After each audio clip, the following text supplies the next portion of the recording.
আসসালামু আলাইকুম। 2025 সালে আমার অফিসে এডমিন সেক্টরে টেকনিক্যাল সাইড এবং এডমিন সাইড এসআর সাইড আর কি টেকনিক্যাল সাইডে কিছু লোক নিয়োগ দেওয়া হয়েছে প্রায় 10 জনের মতো, 8 থেকে 10 জনের মতো। পূর্বে যারা ছিল তাদের সাথে তাদের একটা আন্দোলন, মানে রাজনৈতিক আন্দোলন একটা ভাব আমি বিষয়টা লক্ষ্য করছি। মানে কাজের একটা, মানে তাদের সাথে তাদের কাজের মিলতেছে না, কথার সাথে কথা মিলছে না।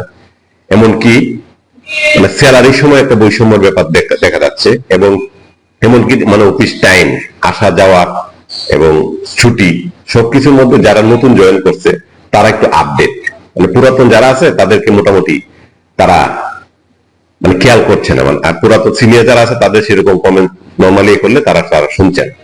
বিষয়টা আমি তাকে লক্ষ্য করার পর আমি মিটিং ডাকছি যে সমস্যাটা কি। হ্যাঁ, তখন তাদের একটা কথা এরকম যে স্যার, দিন বদলাইছে, সরকার পরিবর্তন হয়েছে, সবকিছু পরিবর্তন হবে।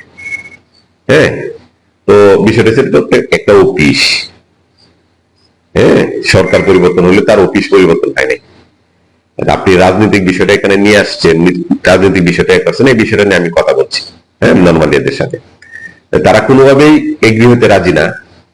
হ্যাঁ, যে একটা সরকারি নিয়ম, সবকিছু ঠিক আছে, সরকারি নিয়মের মধ্যে চলবে, কিন্তু প্রত্যেকটা অফিসের কিন্তু নির্দিষ্টভাবে একটা নির্দিষ্ট একটা সংবিধান আছে, নির্দিষ্ট একটা এডমিন সাইড আছে, নির্দিষ্ট একটা টাইম আছে, স্যালারি একটা সেক্টর আছে, মানে প্রত্যেকটা আলাদা আলাদা কিন্তু নিয়ম আছে, যে সরকারি ভাবে কিন্তু চলে না।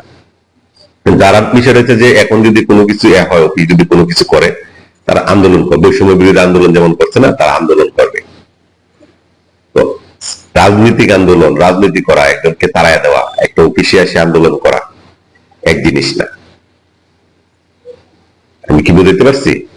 রাজনীতি করা এবং একজন রাজনৈতিক নেতাকে জেলে দেওয়া, একজন রাজনৈতিক ব্যক্তিকে হয়রানি করা, একজন রাজনৈতিক ব্যক্তিকে 20টা-25টা মামলা দেওয়া, আর একদম বিজনেস কোন একটা ব্যবসা প্রতিষ্ঠানে আপনার বাইরে রাজনৈতিক বিষয় ঢুকায় তারপর আপনি করবেন, সেটা কিন্তু আপনি পারবেন না। এই জিনিসটা আমি বারবার বলছি। আর বিষয়টা হচ্ছে যে ব্যবসায়ীরা কিন্তু বৈষম্য আন্দোলন রাজনীতিকে কিন্তু বাইরে না, তারা যে রাজনীতি বুঝে না, অথবা রাজনীতি করবে না, অথবা রাজনীতি করতে পারে না, অথবা তাদের যে মানে আইনের লোক বলেন, বেডের লোক বলেন এবং মস্তান বলেন, ইমাম সাহেব বলেন, তাদের সাথে যে তার পরিচয় নাই, অথবা আপনি যে এটা দেখাচ্ছেন, যেটা বলতে চাচ্ছেন, হ্যাঁ, এটা নাই তা কিন্তু না। অফিস চাইলে কিন্তু আপনাকে অনেক কিছু করতে পারে। তাহলে সাবধান হবেন, অফিসের যেটা নিয়ম সেটা অফিসের মধ্যে পালন করবেন, নাহলে কিন্তু আপনি বহুত পস্তাবেন। শোধ করে বললাম, বহুত পস্তাবেন।